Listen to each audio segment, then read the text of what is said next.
I'ma take a plump plot for 400. All right, well, what do these 5 things have in common? Life, death, love, kissing, and cocoa. That's a hard one.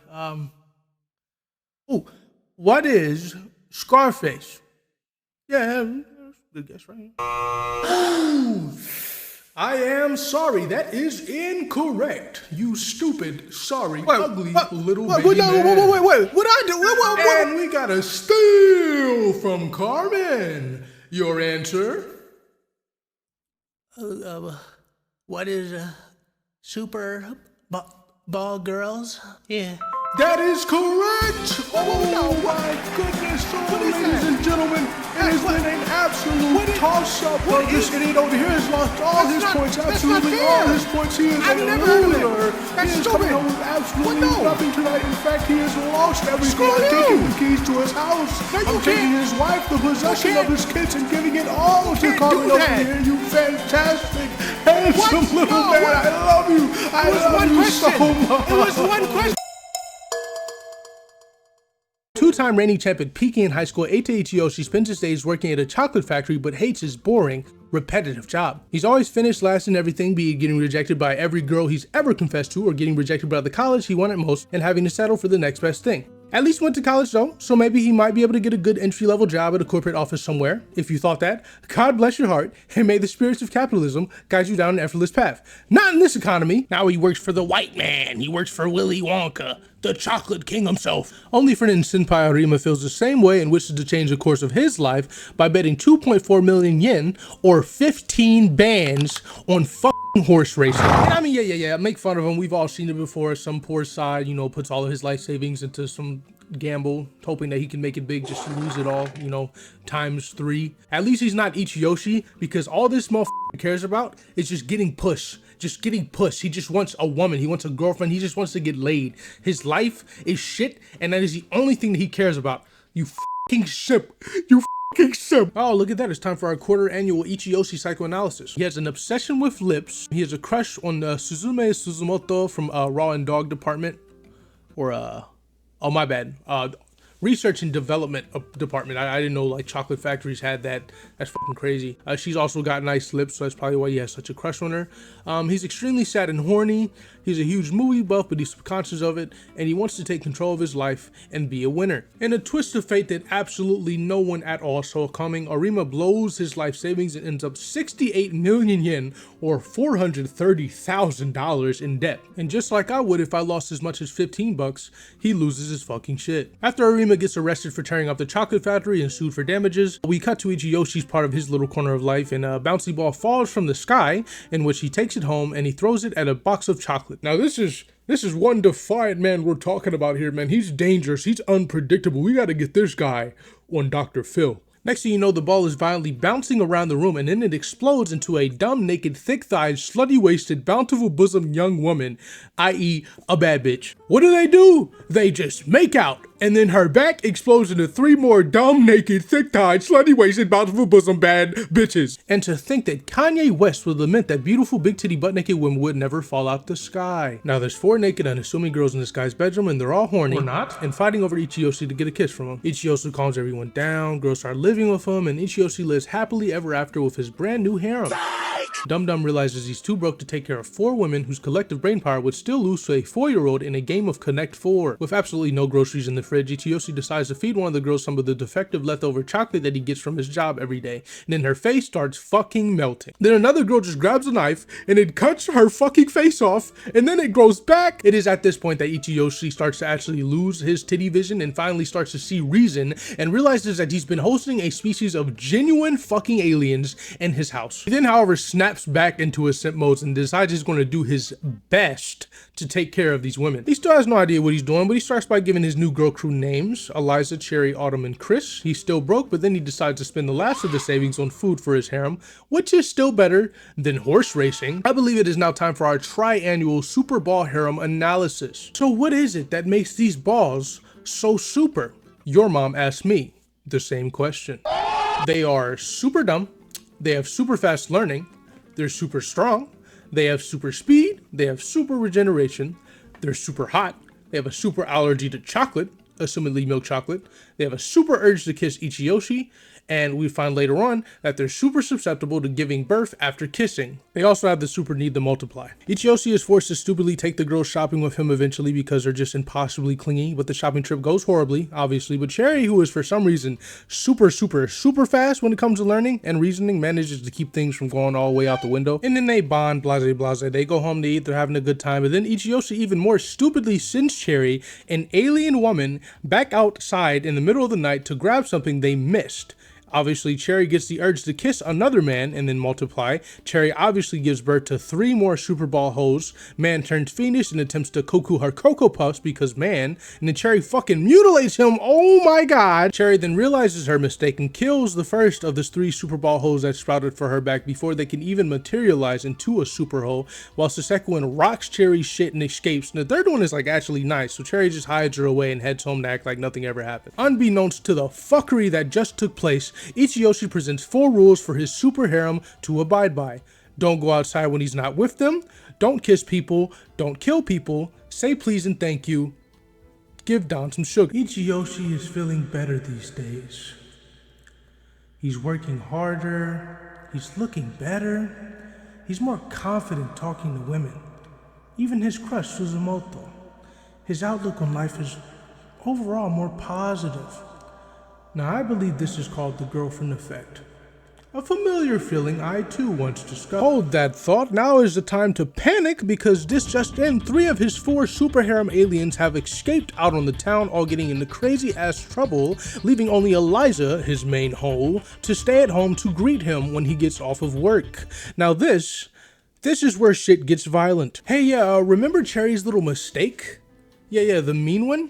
Yeah, well, now she's assaulting men and multiplying, and her spawn is also assaulting men and multiplying, and her spawn is now assaulting men and multiplying, and now there's a big ass base in which they've all congregated and are assaulting men and multiplying together. The super sluts assemble once more and take down the preceding evil super ball girl, but it's all for naught as her successors have a leader now, and she's hot evil. I mean super evil. Like, she could crush my skull with her thighs, and that would be like so evil, you know what I mean? You know what I mean? Ichiyoshi and gang decide to use the abundant amount of extra chocolate available at Ichiyoshi's job to make chocolate blasting weapons in order to sustain a fighting chance against the droves of naked women. Super Ball Avengers fight against Super Ball Decepticons. It gets wet, it gets gooey, it gets sweaty, it gets meaty, it gets nasty, but they pull through because they are the Super Ball Squad. Some of the Super Ball bastards escape, government gets involved and enslaves Ichiyoshi's harem,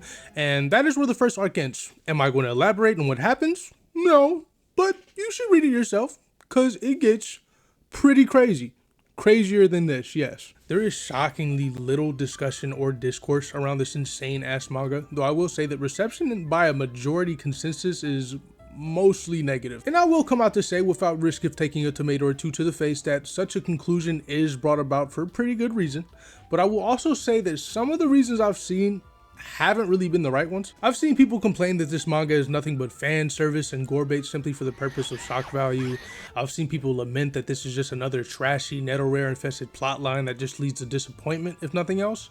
Which is such a weird conclusion to come to, because that is like not at all the perceived intention of what this manga is trying to achieve. Like, there's probably some underlying personal projections in that take. I mean, I've seen people say that there's too much wishy-washy plot getting away with them greasing the old goalpost, which is yeah. Now, I won't disagree that these topics are all definitely elements in this twisted story, but I'm pretty sure the creator's goal was to create something that is greater than the sum of its parts.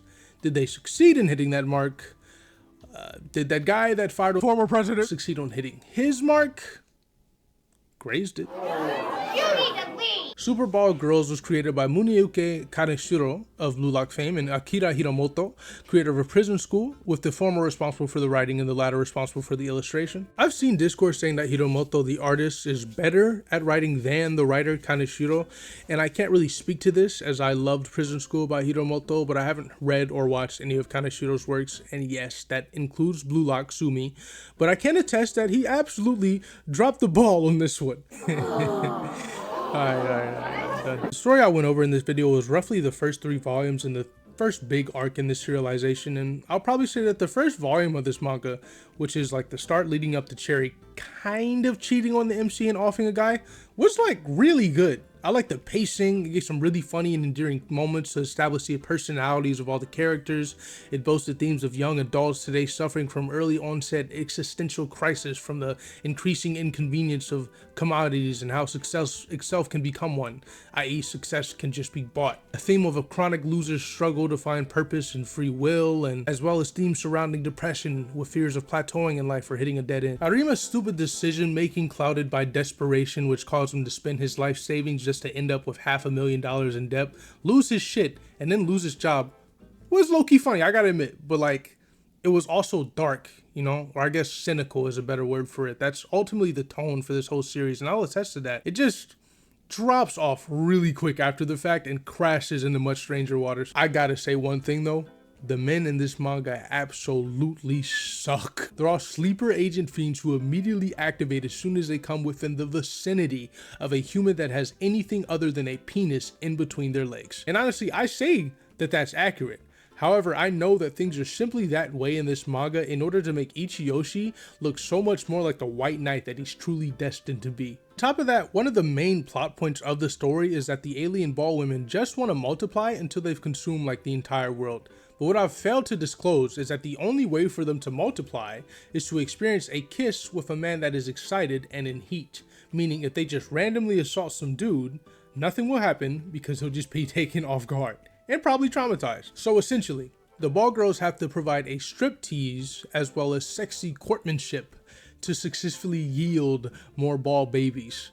This, among a couple other rules, makes you go like, okay, so there's a layer of difficulty to the antagonist's goal, you know, reassuring the protagonist at least some insurance in stopping it. Too bad in this universe, all they need to do is just pop a titty and they're good to go. As I said earlier, I get it. A good majority of men are pretty gross, so no big deal. But then you have to look on the good guy side of things and see that all the girls in Ichiyoshi's harem, except for Eliza, she's literally his ride or die, are foreshadowed to possibly meet other people romantically. But absolutely everyone they've met is a full-blown degenerate. And the problem that arises is the illusion of the sense of danger being given. There is no mystery to absolutely any of the characters in this manga. You meet a guy, he seems nice, but you can't tell if he's a threat to you or not, right? That's terrifying.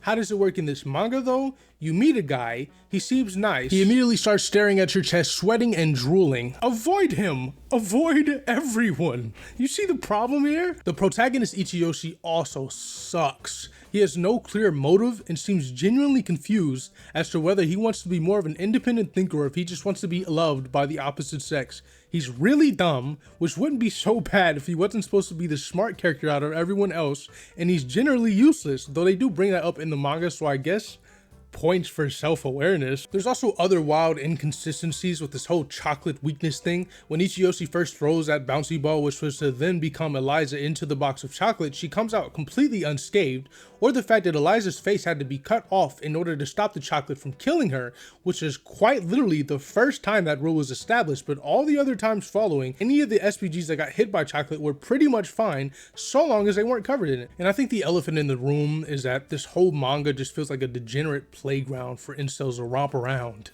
as they please. I'm nitpicking though. I'm not here to give an introspective commentary on professionally serialized works. I am simply just going to cop out and say to take my opinion with a pinch of salt, as I am most certainly not a critic, so you can't be mean to me. I do have to mention that there's a lot of other underlying themes in the rest of the volumes that I'm not entirely smart enough to decode myself without watching an hour-long video essay about it, but like all in all, Super Ball Girls is just a cynical, raunchy parody of harem and romance series with elements of horror and action sprinkled in, though it pretty much becomes entirely action after volume 3's conclusion. But the first 2 volumes, though I can't say I like them in an editorial sense, entertainment wise I absolutely enjoy them. After all, I am a cis straight man, and it does a good job of retaining my attention. And I'd be remiss if I did not mention the art. Oh mein Gott, scheiße! It's absolutely fantastic. It often bounces between surreal and heavily stylized spreads, like these beautiful textures and, dare I say, wonderful anatomy. Let's not forget about the gore and the body horror. Like, obviously I can't show you any of it, but it's so creepy and hyper detailed. You just can't look away. Even though I feel like it's a terrible choice to lean so much into the action genre with this manga as much as it does, the paneling and spreads are very well done and present easily understandable choreography to a pretty competent degree. All in all, though I wouldn't recommend this manga if you're looking to read something that won't leave you with an urge to bleach your retinas and spill your sins at a confessional, it's a pretty fun, silly read. In other words, is it groundbreaking? Is it really pushing the envelope as to what defines a good manga? Nah, it's just Gremlins but hot. Hello, thank you for watching my video. I put a lot of time downloading images off of the internet. Please like and subscribe. If you liked it, please don't dislike if you didn't like the video. Just click off, please. Please, I don't